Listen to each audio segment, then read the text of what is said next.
You're listening to WCAT Radio, your home for authentic Catholic programming. Welcome to The Open Door.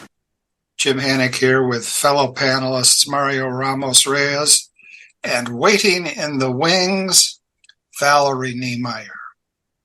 Today, we're going to be talking about how best to respond to people who are devalued due to intellectual or physical impairment, mental disorder, age, poverty. Our welcome guest is Jo Massarelli. She leads social valorization workshops, both in the United States and internationally. She has also evaluated dozens of human service programs for schools, hospices, prisons, and homeless shelters. Massarelli and her husband, Marc Tumeinski, are members of a voluntary community responding to the needs of the homeless in Worcester, Massachusetts. And notice, I did not say Worcester, even though I've been brought up on Worcester sauce. But not enough of the sauce. We don't want to go there. What we want to do is begin as we always do in prayer. Come, Holy Spirit, fill the hearts of your faithful and kindle in them the fire of your love. Send forth your Spirit, and they shall be created, and you shall renew the face of the earth. O God, who has taught the hearts of the faithful by the light of the Holy Spirit, grant that in the same Spirit we may be truly wise and ever rejoice in his consolation. Through Christ our Lord. Amen. Amen. Now, you met, Jo, with our waiting in the wings person, Valerie Niemeyer, and she told us a good deal about you, and we also have already chatted with your husband, Marc. I wonder if you could tell us about that occasion on which you and Valerie drank coffee and discussed the woes of civilization. Yes, we did.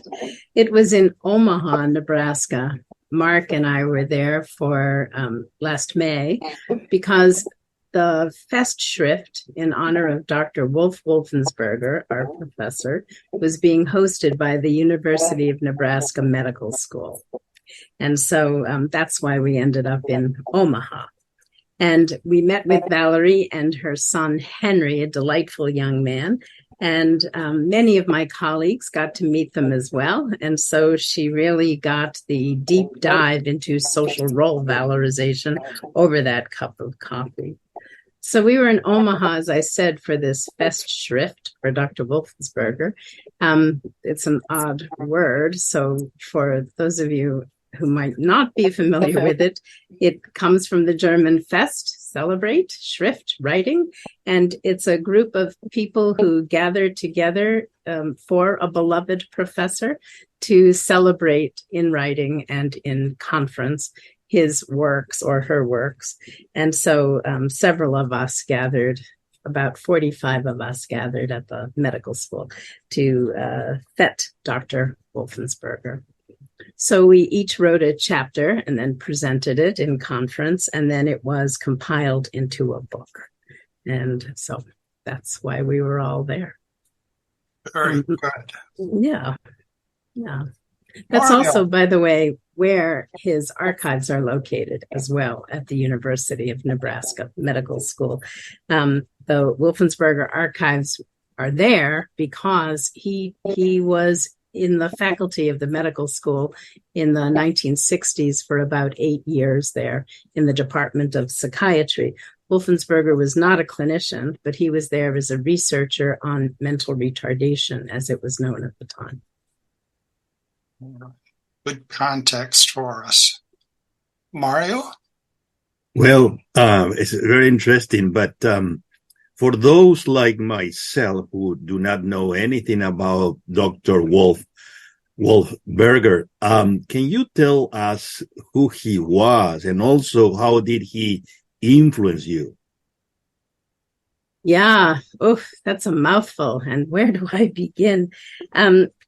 Dr. Wolfensberger was a professor. He was born in Mannheim, Germany in 1934.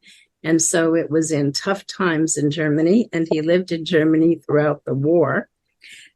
He was one of those kids who was sent to the country to avoid the bombing. So he didn't live with his parents as a young child. He lived on a farm in Alsace. And so that was formative for Dr. Wolfensberger, are those war years. And he came to the U.S. when he was 16, immigrating here with his mother. He was a precocious student.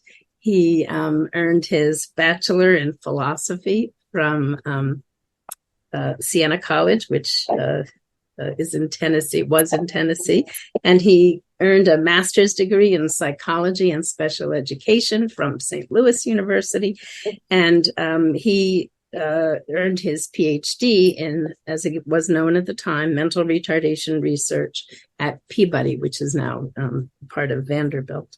So he earned his PhD when he was very young. He was about 22. And he always had an interest in people with intellectual impairments and what their lives were like, and more so what their lives had to teach all of us.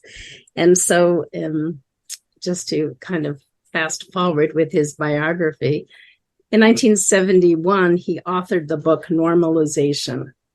And that changed the face of services for people with all kinds of impairments, but particularly for people with intellectual impairments, not just in the US, but really worldwide. And then in 1983, Dr. Wolfensberger reconceptualized his work as Social Role Valorization, or SRV for short. So that's that book that I mentioned before, Normalization, was voted as one of the most seminal works, one of 25 works in the field of mental retardation that was influential worldwide in the 20th century. Anyway, enormously influential guy, very talented teacher, inspirer, exasperator of service structures, just a wonderful teacher. I first met him early on. I was 25 years old. I had graduated from university and went home to be with my family while my mom needed some help caring for my brothers. And then I was teaching high school, and they weren't paying me a lot to teach high school. So I wanted to move out of the family home at that point, couldn't afford it. So I opened up the newspaper and I read about this position where they gave you an apartment, you could live in this home and you didn't have to pay. So I didn't know it, but I was applying to be a manager of a group home. And when I was there in that group home, it was a respite house. So my housemates changed on occasion. And they were all people with intellectual impairments, people whom I really didn't have much to do with at all. And I found I really fell in love with them and fell in love with the work. And so I committed to working with people with impairments. And I liked that a lot more than arguing with the high school administration. So when I got my first job, this job in the field, they sent me to a workshop. And lo and behold, it was a Wolfensberger workshop. And it stopped me. And it made me think in a very serious way about what is happening in the world to people with impairments and what is my part in that. And it was very hard, soul searching, but Wolfensberger did that. He looked into the heart of his students and drew them out to engage them with the least among us. That was really what he did best. So from that time on, that was in 1983, when social role valorization was just being conceptualized, I decided that I needed more of this guy, and that I went to everything that he offered. He offered a whole range of workshops, and so I went to them all. And so I got to know him a little bit, although I was very intimidated by him. He was presenting a workshop in Worcester, my hometown. And so I was helping with getting the coffee and setting it up and that kind of thing.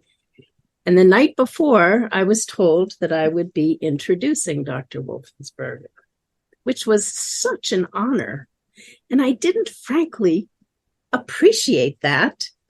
I was kind of a, bonehead 24, 25-year-old. And I overslept. Aha! That's an interesting phenomenon. It's happened to us. And I got to that workshop late, and of course did not have the chance to introduce him. And all the other people were horrified when I just waltzed in and said hi, like nothing happened. Anyway, he forgave that because he saw something in me that he wanted to develop. He was always looking for leadership development. He always wanted to share his ideas and his insights so that other people could share them with yet other people. And so I don't know why he didn't give up on me, but he didn't. And at that point, I was considering a PhD in linguistics. And I was wondering, should I do that? Or should I follow this guy around? And I do not have a PhD. I have a Bachelor of Arts because I chose to follow Wolfensberger around and learn from him, and I've never regretted it. So how has he influenced me? Enormously. My whole life's work is based in his work, and I'm very privileged to be able to teach the ideas that he taught me, and he taught me to take my faith seriously. He taught me to make a commitment and stick with it to vulnerable people. He taught me how hard that was going to be. And so that's the short answer for Dr. Wolfensberger. I guess another thing I'd like to say is that he had an amazing mind. He could synthesize all kinds of information from different fields and bring it to bear to do good for people with impairments. And he could look into the heart of our culture and our society, and through the eyes of people with impairments, make predictions about what was going to be happening to them, and then build safeguards in for them. So as way back as 1976, in one of his speeches to the Society on Mental Retardation, he predicted medical euthanasia, what we see now rampant in parts of the world. And he predicted societal violence, including school violence, as well as the dissolution of the family and many other things, and what that meant for the most vulnerable, for people with impairments. So he was just an amazing thinker. Jo, you used a term that I don't think I'd heard before. Maybe you didn't use it. I got to check here. Did you say he could be an exasperator? I did. Yeah. He was. Tell us about the charism of exasperation. What he did was he said he called things for what they were. And so the service structures that exist aren't always very helpful. And he would explain why. And people who ran those service structures, who thought they were doing good, because there they were in human services, he told them a different story. And some people were compelled to be moved by that and to think hard about it, and other people slam the door. So that's why I call him an exasperator. And he was also very exacting as a teacher. He was an old school professor, and he expected a lot of his students and his proteges, and there was no finessing Dr. Wolfensberger, So there was that. There was that as well. Exasperator. Yes, that's the guy. Yeah. I have another question to ask you, and this is a ex cuffo question. That's a technical term. Let's see. Mario and I know Valerie would love to be, and maybe she is, and she just hasn't mentioned it. We are, here's a term you might not have heard before, Maritanistas. We are friends of Jacques Maritain. Yes. Yeah. Now, one of the themes that runs through Maritain's work is connaturality. Connaturality. And it's a form of knowledge. Well, if you have connaturality, you will have, as a result, a certain form of knowledge. And the knowledge is, well, I would throw this language around, non-propositional. It's not knowledge that you could say, and so what I know is number 1, number 2, number 3, number 4. But you can have connatural knowledge, and it really is knowledge, even though it can't be expressed propositionally in terms of a series of claims. Now, the idea behind connaturality is that in some way one shares in the nature of whatever it is that one has connatural knowledge of. All right, now see if I can apply this. You said that Professor Wolfenberger could see into the vulnerable people with whom he worked, that he had a special sense of who they were. Do you suppose that there was something in him that allowed him to share in who they are, who they were? Some way he participated in their nature. And I just wonder, maybe there's something in you that helps you to share in the nature of the very many sorts of people that you serve. I guess in pop culture, we might say, being in tune with someone. Being in tune with someone. I wonder if you have any thoughts on that broad theme of connaturality. Well, that's the challenge, isn't it? To see the human being in everyone and to see us as brothers and sisters of the same loving Father. So in a sense, we are all united in that way. We all do share in a certain nature that we're offered by our loving Father. So what Dr. Wolfensberger would do is encourage us to really step into the shoes of the people that we're concerned with, really do our best to identify with them, to see them as like ourselves. And in doing that, we come to know ourselves better and more. And anything personalist, especially French personalist, Dr. Wolfensberger was very moved by, He often quoted Maritain, although I don't think he would use the term Maritinista because of the guerrilla warfare implied. But that's Mario. That's Mario. He was. I'm not saying Mario's a gorilla. He's engaged in spiritual warfare. Fair enough.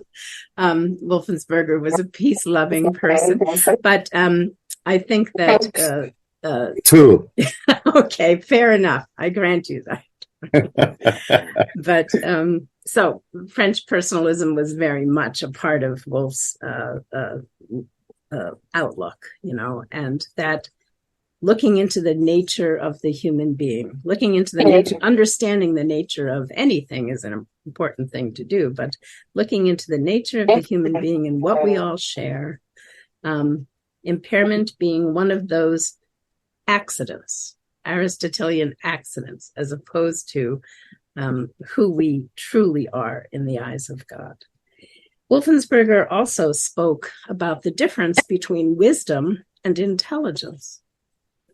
Wisdom is on the spiritual plane, and intelligence speaks to natural intellectual endowment, And so if you separate those out, and you can separate out foolishness from intellectual impairment.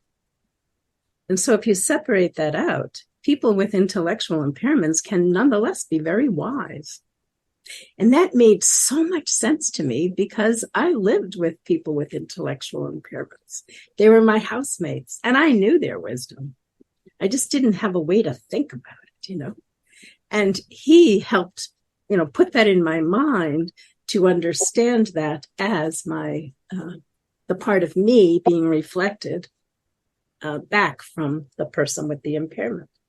And he also, the other side of it is, of course, you can be very intellectually gifted and be morally stupid or foolish.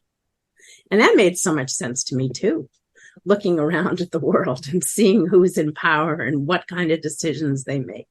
So part of that looking at the nature of things was very much what he did. Does that answer? Does that address what you said? Just a quick follow-up, because Valerie is ready now, and hi, Valerie. She knows you, and she'll have some questions, I'm sure.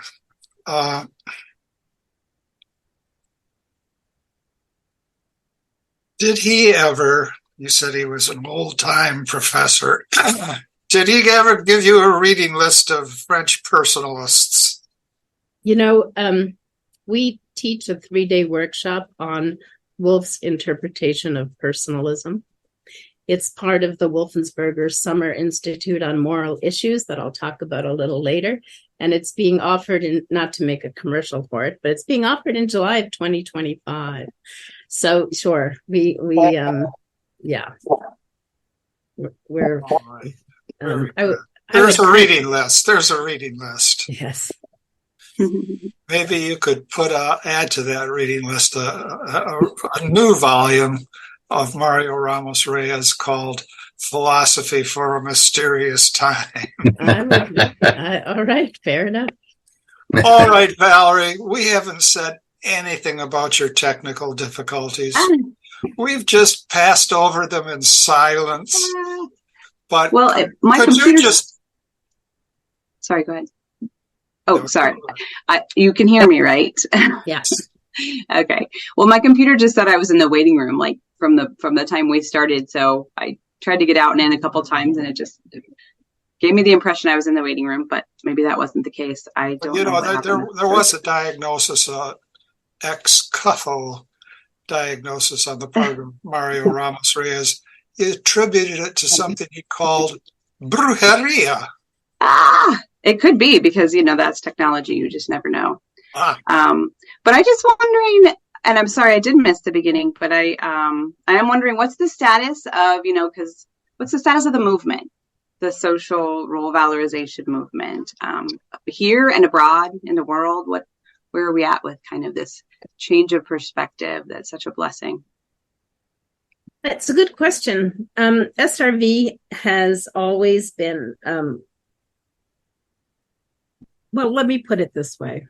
What's the status of the movement? I would say it's a small movement, but a robust movement. And we see It's influential now in India, in Australia, in New Zealand, in parts of Europe, across the US and Canada. And it really travels with the SRV practitioner, the person who is equipped to teach Wolfensberger's ideas, especially SRV, and to implement them. So little spots here and there, but all over the world. And we do come together for conferences.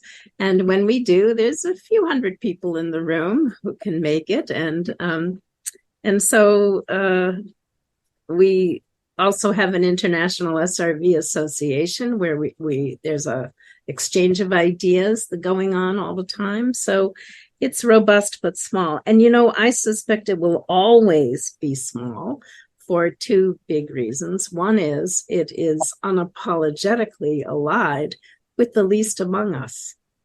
And that has a way of not making a big splash in its nature. And it also is critical of a lot of the power structures that surround people with impairments. And so, the big money doesn't follow us. Let's put it that way. So what can people do to support the work and to help to grow the movement, even if they're not a part of the association, for example? Well, anyone could be part of the association for a mere $25 a year. But that aside, we spread the word with our workshops. There's been a few films. There's some writing.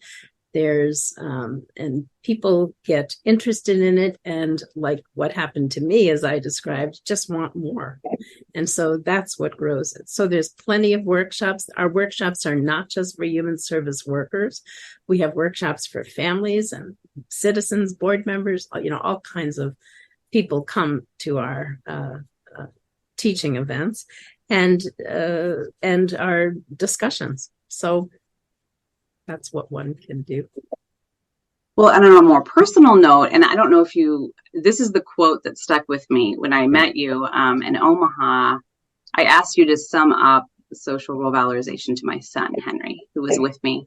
And you said, well, I think just that we can do people harm by treating them decently. I don't know if that's your exact words, but that's what really stuck with me, is that we can actually harm people by treating them decently. And I've pondered that, come back to that. And if I didn't quote you right, fix it. But also, I think all of us sometimes are guilty of treating somebody in our life, maybe regularly, maybe even in our own home, decently instead of lovingly. Maybe you can share your thoughts on that. I'm a firm supporter of decency, so I'm not sure I used that word. But I never treated my students decently because I was afraid I'd harm them. I think what I was trying to impart, Val, was there's a lot of harm that goes on unconsciously. We think we're being helpful, and in fact, a lot of times we're not. And that happens when we cast people in devalued social roles, thus SRV, which looks for valued social roles. So it's oftentimes the case, and very meaning well, people will infantilize people with intellectual impairments. And that's not going to promote growth and development and all kinds of things. It's not going to promote even respectful treatment. It'll promote a different kind of treatment. And so what SRV asks us to do, as I said, is really step into the shoes of the person, see life from their perspective, and accept the fact that we all, in essence, want the same things. Like we all want to be respected and loved and have good treatment and good places to live and make a meaningful contribution to the world and so on. And yet that's missing in the lives of so many devalued people because what's focused on is their impairment or what's focused on is their mental disorder or whatever it is. And then that defines the person.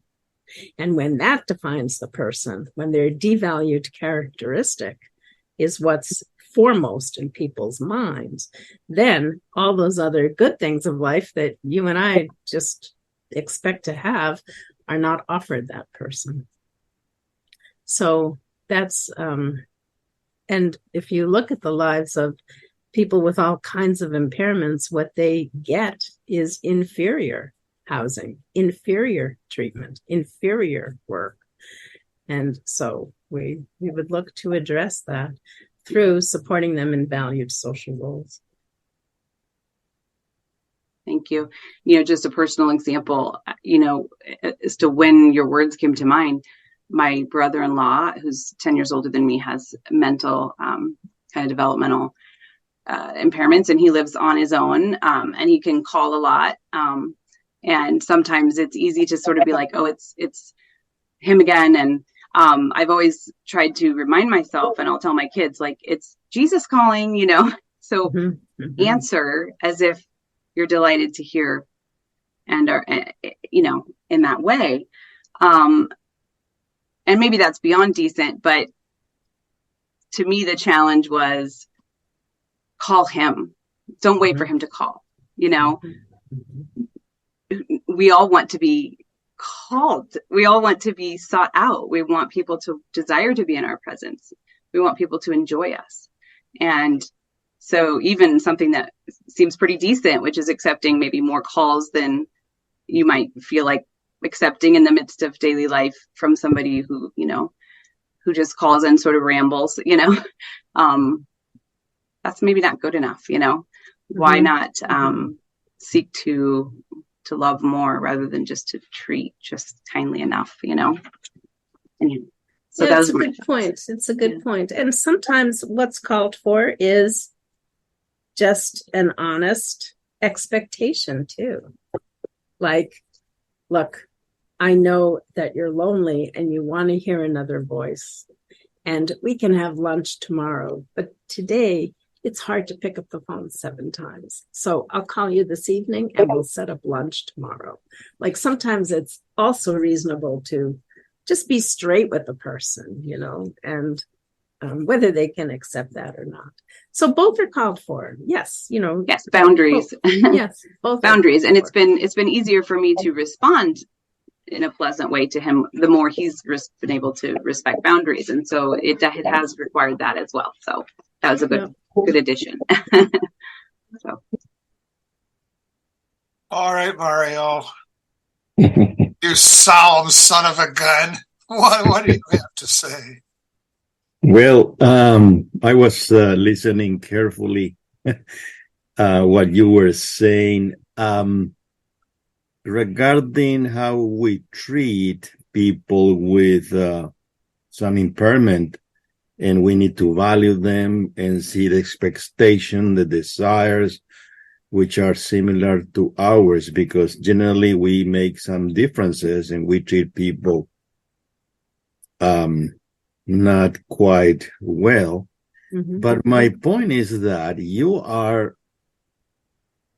outlining, if I could use this word, a program for our society. So we may say we are not treating those people in the way that they should. But my question is, are we treating one another in the same way? If you are a member of Association of Academics, generally we treat each other the same way. Some people are treated devalued because they are not coming from prestigious universities. Some people are, so the same thing. And so you are there as a loser. Why? Because you were not lucky to have the opportunity to go to that school, and yet you are struggling, and on the top, you are marginalized.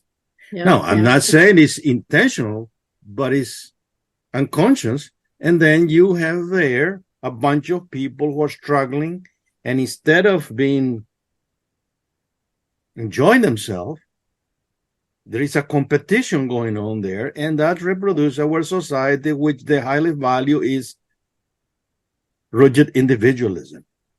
Yeah. Am I correct in my very optimistic picture? Absolutely. And, we do treat each other, and it's silly, isn't it? Like I went to one of those prestigious universities, and my dad used to say I graduated summa cum barely. And he was right about that. That's rich. But so one of our thesis points about devaluation is that it is universal. It's built into every human being, and it's built into the way we perceive other people. We evaluate people, some positively, some negatively, some neutrally, and it's all this big. Oftentimes it's done unconsciously, but evaluation is built into the social fabric of who we are as human beings. So some people are definitely going to be on the short end of that stick. So indeed, devaluation is universal. The Christian would say it's a result of the fall from grace that our perception is so like that, but indeed it is. So what does that mean? Well, it means we'll probably never be able to eradicate it. It's built into our human perception. Right. But we can address it. There's a lot we can do about it.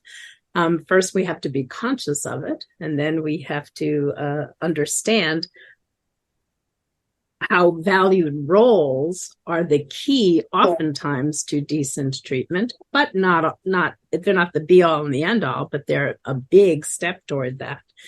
And what it means when we, what are the consequences when we devalue? So all of that is built into an SRV thesis. And part of what we teach about is unconscious dynamics, is the developmental model toward growth being so important, and, other things as well. So, but yeah, it's a universal problem, that of devaluation. I will say this, though.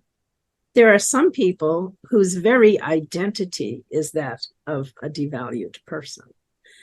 The homeless person, the person with Down syndrome, so often may be loved by others, valued within their families, but in society quite devalued. So there's some degrees of devaluation that indeed are life-defining. The college professor who doesn't get the respect of everybody is still, in the general society, a valued person, because they're a college professor. They're not valued within that context, perhaps, but they're still doing okay for themselves, versus somebody with a significant impairment who is a loser everywhere, not just in one context. We would call that identity defining devaluation. And it's hard. It is hard to, as you said, Valerie, it's hard to always be conscious of the Christ in everybody, because what comes with identity defining devaluation, might be a total lack of social grace. It might be a demanding nature. It might be an obnoxious way of speaking. I remember this guy would come to our home for food, and he was addicted to heroin, with everything that comes with that. He never bathed, ever. And as we developed in relationship, and he began to appreciate, I guess, who we were in his life, he started to hug me when he would come to the door. And I had to, honestly, every time I had to suck in my breath. And when he would hug me, I would say, he is Christ, he's Christ. But then I would say, but Christ would bathe. I know Christ bathed. And he's not bathing. And so where does that leave me, right? And so it's a hard thing to address devaluation, because it is built in, and it comes with a lot of other issues. But I mean, what else are we for? What else is the Christian to do but try? it reminds me of a movie, Entertaining Angels, about Dorothy Day. My favorite scene is her, after she's taken on this life of hospitality of the homeless, the mentally ill, and all the drama and, stinkiness and even violence, that was unfolding around her all the time. And her yelling, going into the church and praying and just like telling Jesus, like, it is hard to love these people, Yeah. And as we were approaching this interview today, I was also thinking about how hardness, and I've thought about that a lot with, with the abortion issue and things. It's like, how hard is this going to be? Or how hard is this person? How hard is this? This is too hard, and how that hardness, that suffering that it entails, that tension that it entails, tends to be directly correlated with that devaluation, right? How we devalue. Absolutely. And Dorothy Day, of course, is a beautiful example of somebody who did embrace the value of each person in her midst. And so, I remember learning that you are part of a Catholic work community. I mean, you're associated with one. Why don't you tell us more about that? Sure. I would say, though, Dorothy was very often quoting Dostoevsky in Brothers Karamazov when she would say, "Love in dreams is easy. Love, in fact, is a harsh and a dreadful thing." Mm-hmm. And it is so true, right? That when you do try your best, you confront all of your limitations and all of your weaknesses and so on. So we are part of we call ourselves extended family members of the Catholic Worker. The Catholic Worker in Worcester has had a robust presence for decades. As a matter of fact, the 75th and the 90th celebration of the Catholic Worker happened here in Worcester. So the Catholic Worker was 90 this year. It was started in 1933, as you know, by Dorothy Day and Peter Moran.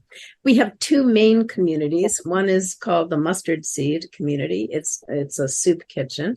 And then we are more closely allied with Saints Francis and Therese House. And it's a small shelter for people who don't have a place to live.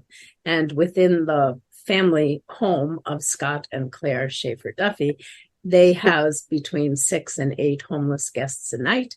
And on occasion, we take their overflow guests for short term. But Marc and I are much more geared for longer term hospitality. So we have helped people get on their feet, and people have stayed with us for anywhere from a winter to 2 years to 16 years. Ron came as a homeless guest, but he became a family member, and he actually stayed with us until he died. So you never know, but long-term hospitality is pretty much what Marc and I are more vested in.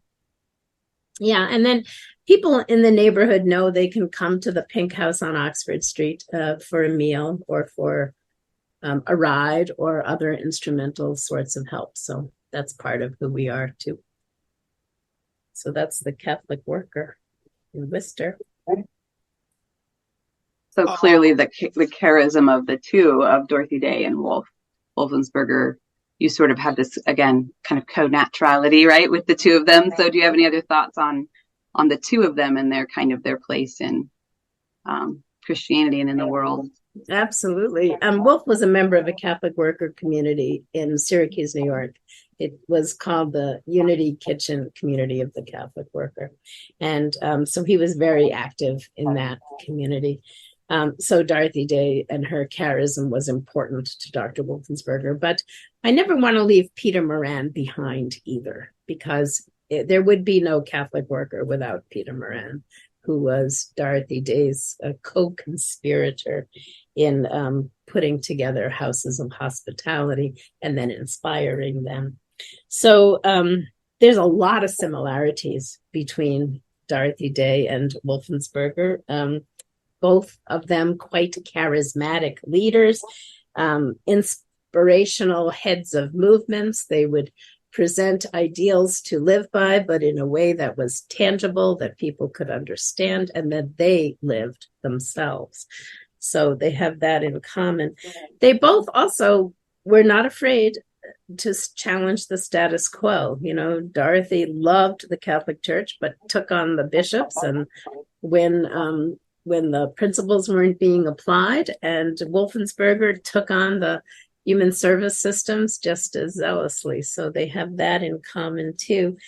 And they both, in a sense, earned their faith through relationship with the least among us. Dorothy was always a champion for the poor, but when she opened her home as a soup kitchen, then it just made sense given the principles and the direction of what the church was providing, you know. So she kind of entered through that door. And Wolfensberger himself, spending time with institutionalized people on the back wards, came to understand his faith in a much more real way too. So they both kind of earned their faith through the least among us. They both had really strong personalities, certainly supportive, but very clear about their vision. There's an old saying about Dorothy Day that she believed in anarchy as long as she could be the anarch. And Wolfensberger was a bit like that too. You know, he was very much in charge, and he definitely developed people, but he had a certain way of doing it, and many people found him, I think, oppressive. I never did, but some did and left because of that, and some left the Catholic worker because of Dorothy's uncompromising principles, particularly during World War II, when she remained a pacifist. That was a deal breaker for a lot of people, and Wolf had certain things that were deal breakers too. So they have a lot in common, I would say. And another thing that Wolf had in common with Peter Moran was Peter Moran had a very sweeping view of history, and he had the ability to boil things down to cogent lessons that were easy for anyone to understand. And you probably know this, he wrote those easy essays. And so Wolf was like that too. He could take big bodies of work and kind of boil them down to make them tenable and usable for the service worker, you know, to begin to make change in people's lives. And so there was a lot in common. Wolf was always teaching, always. His Christmas parties were teaching moments, you know. And Peter Moran was like that too. He would get on the bus and talk people's ears off. And so they had that tenacity about being a teacher that was very much, you know, their idea of who they were. Wolf would say that his idea of heaven was a workshop that never ends. And that would make it hell for the participants, because he would ask that questions be held until the end. And since it never ends, there would be no end. So there would be no questions. So that kind of tenacity about being a teacher was pretty much built into both of them. So there's a lot in common. Yeah. I have some stray and random thoughts to contribute at this time. Number one, you know this expression, an elevator pitch? Yes, of course. All right. The early Catholic workers gave literally elevator pitches. Yes. They'd get on an elevator and one of them would say, "Time is money." And another one would answer, "Yes, your dollar is your best friend." Yes. And they would go from there. You mentioned, too, hugging the unhuggable. Mother Teresa had a very good expression. She would refer to those who are Christ, but distressingly disguised. And on a lighter note, and then I'll get to a heavier note. You mentioned that for a mere $25, which you probably thought was a modest sum, people could join in the social valorization movement. Okay, it's not a penny a copy. It's not a penny a copy. You've got it up to $25. Now, virtue lies in the mean. We in the American Solidarity Party, and that's Valerie and Mario and myself, want you to know that for a mere $10, you can become a voting member. So that's something to keep in mind. All right, I will. Oh, wow. Well, the producer is going to move that little part of this discussion to the very beginning. That was your elevator pitch. Yes, he too is a card-carrying member. Now, I want to do something personal and something very impersonal. On the personal side, for many years now, my brother, who has increasing dementia, and it's very serious now, has lived with us. And the other day, he's, I have to say strange things. He said of a caretaker who's here for 8 hours, "How was Lily's day?" Which I don't think I've ever heard him say before. So I said, well, if you hadn't called her a stupid bitch while she was trying to change your diaper, she would have had a lot better day. Now, I don't know whether that was quite the right thing to say or not, but I oftentimes think it's important to say what you would say to what you hope is still at the core of a person. And I have a son who is, in the argot of the day, schizoaffective. And I also have, this is minor consideration, I have a pretty bad memory. So when he comes for his medications, most days, he's supposed to come every day, we give him $20 for food money. Well, I'm pretty sure he scammed me the other day because there were so many things going on. I think I gave him the $20, but he insisted that I didn't. So I got another $20 and gave him the $20, and he looked at me and he said, I would never lie to you. What? He's lied to me tens of thousands of times. So I said to him, no, I don't know that at all. I don't know that at all. Now, going from the personal to Los Angeles, and Mario earlier on took us to a larger perspective. Breakthrough here in Los Angeles and in California. There are going to be care courts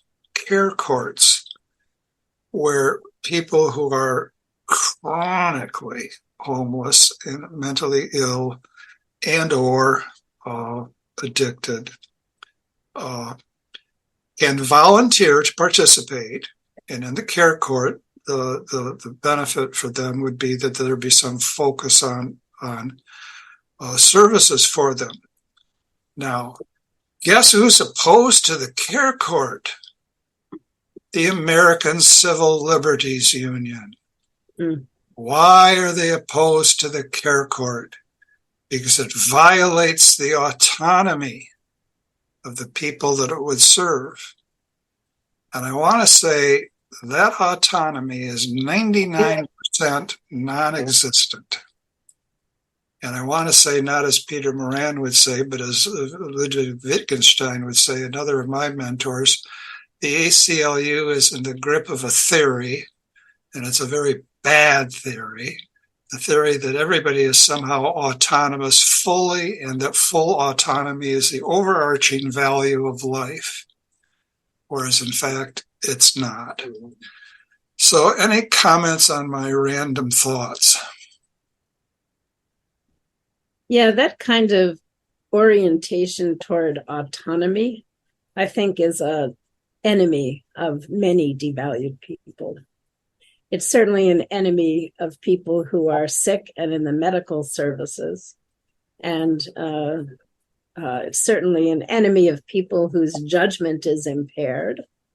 And yet, in conversation, rights and autonomy, at least to the American ear, will trump just about everything. And that's one of the big problems of some of the prevailing values in our culture, I think. And I believe in freedom of the person, personalists, but autonomy interpreted by the ACLU or other kinds of human service agencies and organizations really amounts to license. It amounts to whatever I want to do, I get to do. And that is antithetical to an operating society. And it's also antithetical to sanity. So I think that's just folly, frankly. And I obviously have little patience for it. I've seen people neglected in the name of autonomy. I've seen them outright harmed using that rubric. And there's no place for that in loving service to the poor. There's absolutely a place for respecting the individuality of people, respecting that we each have a precious, unrepeatable, inestimable, valuable soul. But that's quite a different matter from so-called freedom of choice and that kind of thing. Thank you. Other comments, Mario, Valerie? We're about at the end. My final comment. One of the huge contribution of John Paul II that is not well remembered, perhaps, is precisely his assessment about autonomy. And he substitute with what he called theonomy. Yep. And also is not the categorical imperative what must guide us rather than the personalist norm. Mm-hmm. And so how then we go about and develop that and apply that, sometimes it's a challenge. And going back to what you said, I think is key. As a Maritanista, the knowledge by inclination, as Maritain says, connaturality, which is something that I'm talking about teachers must develop, because it's not just a knowledge by the intellect. Also, you need to add affection. Yeah. And so there is a relationship, very close relationship between hospitality and connaturality. Yes. Because sometimes we teacher propose arguments, syllogism, etc., which are not really reaching to the mind because we are not open to the affection to love the other. And so I think that's a very key explanation, I think, why we are have followed someone, not because the intellect. I follow, let's say, Maritain, not by the intellect, rather than the way by which he approaches reality. Even though I never met him, but there is something in our being which is not reduced to our intellect. And so our civilization is based on generally devoid of this affection, even though it's some sentimentalities everywhere. But I think that's something that we need to work on, and personalists are the best equipped to do so. Yes. That's my final Yeah. pitch. Yeah. Valerie. That's wisdom as opposed to intellect. Valerie. Well, if I may, I keep coming back to Henry Nouwen, and I'm probably pronouncing his name wrong, but I'm just going to read. This is from his book, Bread for the Journey. Who are the poor? The poor are at the center of the church. But who are they? At first, we might think of people who are not like us, people who live in slums, people who go to soup kitchens, people who sleep on the streets, people in prisons, mental hospitals, and nursing homes. But the poor can be very close. They can be in our own families, churches, or workplaces. Even closer, the poor can be ourselves, who feel unloved, rejected, ignored, or abused. It is precisely when we see and experience poverty, whether far away, close by, or in our own hearts, that we need to become the church. That is, hold hands as brothers and sisters, confess our own brokenness and need, forgive one another, heal one another's wounds, and gather around the table of Jesus for the breaking of the bread. Thus, as the poor, we recognize Jesus, who became poor for us.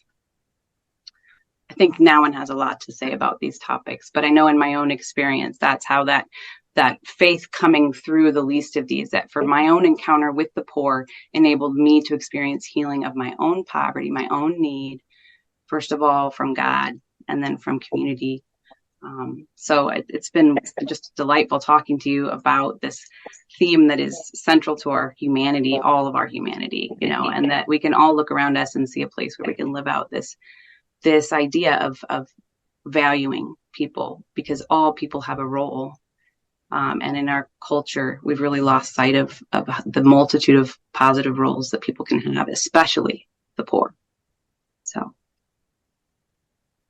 I have one last thought, and then we'll read the gospel for the day. Meritan famously said in Latin, which I won't say it, and woe to me if I do not Thomisticize. Woe to me if I do not Thomisticize.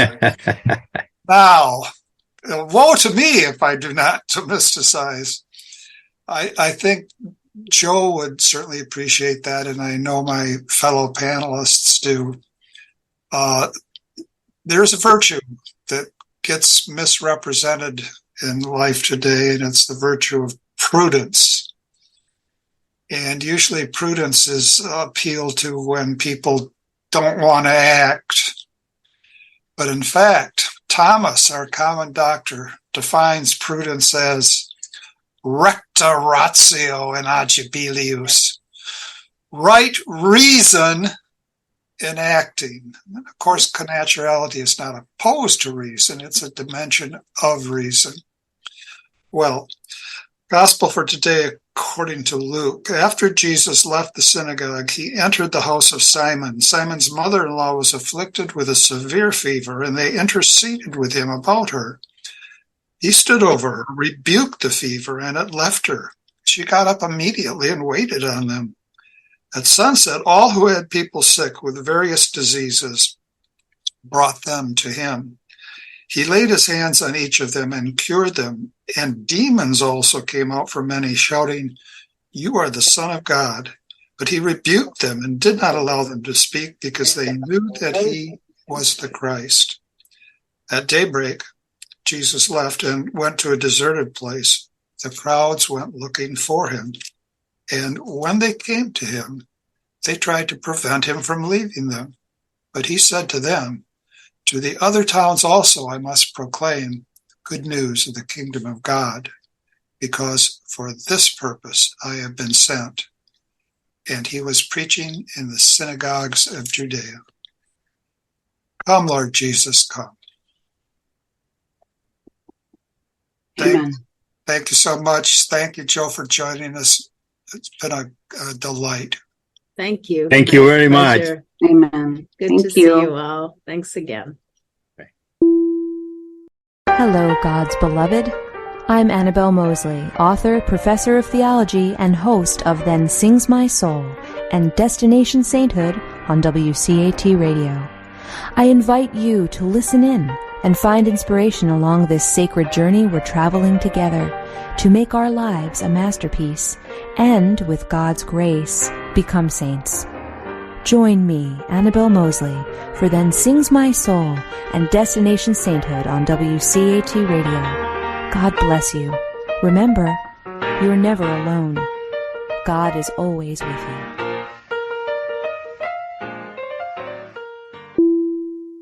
Thank you for listening to a production of WCAT Radio. Please join us in our mission of evangelization. And don't forget, love lifts up when knowledge takes flight.